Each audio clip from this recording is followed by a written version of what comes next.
Olá, sejam muito bem-vindos. Olha, para quem está na jornada de tentar engravidar, o caminho às vezes pode parecer um pouco solitário, cheio de dúvidas, né?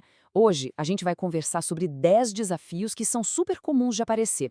Mas, ó, a ideia aqui não é apontar o dedo para erros, tá? É o contrário, é oferecer um guia, um ombro amigo, para a gente navegar por essa fase com mais informação e principalmente com mais acolhimento. E a gente precisa começar por aqui, por essa frase, porque ela diz tudo. É fundamental reconhecer o peso emocional que essa jornada tem. Cada mês que passa, cada teste com resultado negativo, até aquela pergunta de um parente, sabe? E aí, não vem um bebê? Tudo isso vai somando uma carga emocional gigante. É um processo que mexe com tudo, com a gente, com o relacionamento, com o que a gente espera da vida. Então, validar esse sentimento já é o primeiro grande passo. Então, vamos lá, vamos mergulhar nesses desafios. A gente vai fazer uma contagem regressiva começando do 10º até o 6º. E essa primeira parte foca mais nos ajustes práticos, sabe? Aquelas coisas do dia a dia que, mesmo parecendo pequenas, podem fazer uma diferença enorme. E o desafio número 10 é um clássico: não rastrear o período fértil da maneira mais eficaz. Parece uma coisa óbvia, né? Mas é impressionantemente comum, e o motivo para isso é bem mais simples do que a gente imagina. Muita gente ainda confia só no método da tabelinha, do calendário, que parte do princípio de que todo ciclo tem 28 dias certinho. Só que, na vida real, a maioria dos ciclos não é um relógio. Fatores como estresse, uma viagem, uma mudança na alimentação, tudo isso pode bagunçar a ovulação. E aí, confiar só no calendário pode fazer com que a janela fértil seja perdida por dias. Então, qual é o pulo do gato? É combinar os métodos. Usar os testes de ovulação, que são bem precisos, observar o muco cervical, que fica com aquela textura de clara de ovo, sabe? É um sinal super claro do corpo, e também medir a temperatura basal, que ajuda a confirmar que a ovulação aconteceu. Juntos, esses métodos pintam um quadro muito mais real do que está acontecendo. Agora, vamos para o 9º desafio.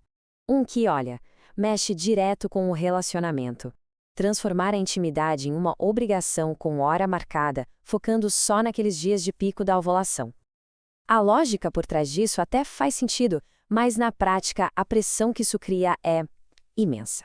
E aqui tem uma informação-chave que muita gente esquece. O espermatozoide sobrevive até 5 dias dentro do corpo da mulher.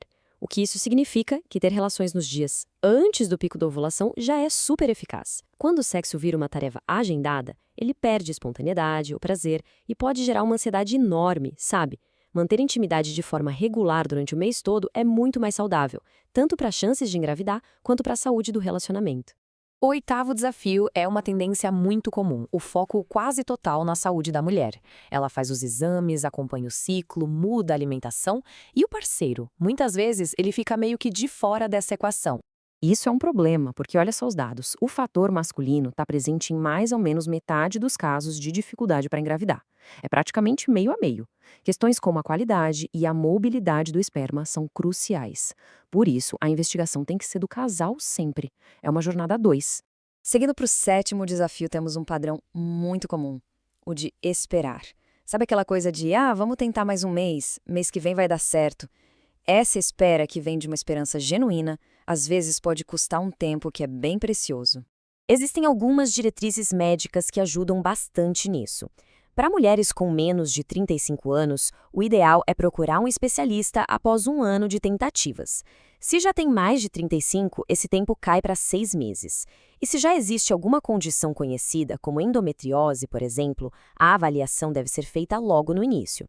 Não é sobre ter pressa, é sobre usar o tempo a nosso favor. E o 6º desafio é algo que, todo mundo conhece bem: se perder na internet. Entre dicas de chás milagrosos, posições mirabolantes, existe um verdadeiro mar de informações que muitas vezes são conflitantes, não têm base científica nenhuma e só servem para gerar mais ansiedade e culpa. Bom, agora a gente muda um pouco o foco. Saímos dos aspectos mais práticos e entramos nos desafios que acontecem aqui dentro, sabe? No coração e na mente. E esses, muitas vezes, são os mais difíceis de navegar. A gente começa com essa pergunta que já nos leva ao 5º desafio. O estresse crônico não é só um sentimento ruim.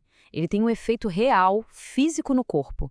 Ele pode desregular os hormônios, atrapalhar a ovulação, afetar todo o sistema reprodutivo. E é muito importante saber diferenciar o estresse do dia a dia de um estado de sobrecarga emocional. Se a tentativa de engravidar virou o único assunto, se a alegria com outras coisas sumiu, Se o choro é constante, isso é um sinal de alerta para buscar apoio profissional. Um psicólogo especializado em saúde reprodutiva pode fazer uma diferença gigantesca. O quarto desafio é subestimar o poder do nosso estilo de vida. A alimentação, por exemplo, tem um impacto direto na saúde hormonal. O mesmo vale para os exercícios. Nem o excesso, que pode estressar o corpo, nem a falta total. O equilíbrio, como em quase tudo na vida, é a chave. Ah, o terceiro desafio. Esse dói.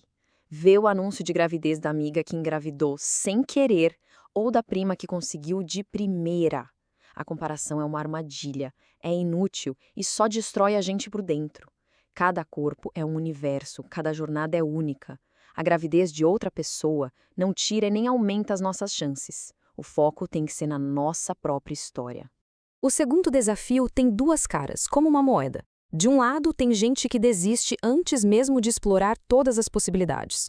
Do outro, tem quem insiste por anos fazendo a mesma coisa sem reavaliar a estratégia. O caminho mais inteligente é ter uma parceria forte com o médico para, de tempos em tempos, parar, olhar os dados e, se precisar, ajustar rota.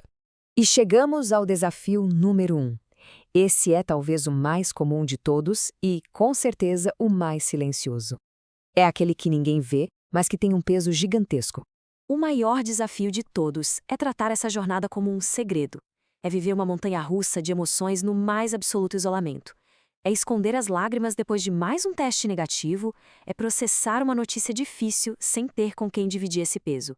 Esse sigilo que vira isolamento, ele tem um custo enorme, tanto emocional quanto físico, e também para os relacionamentos.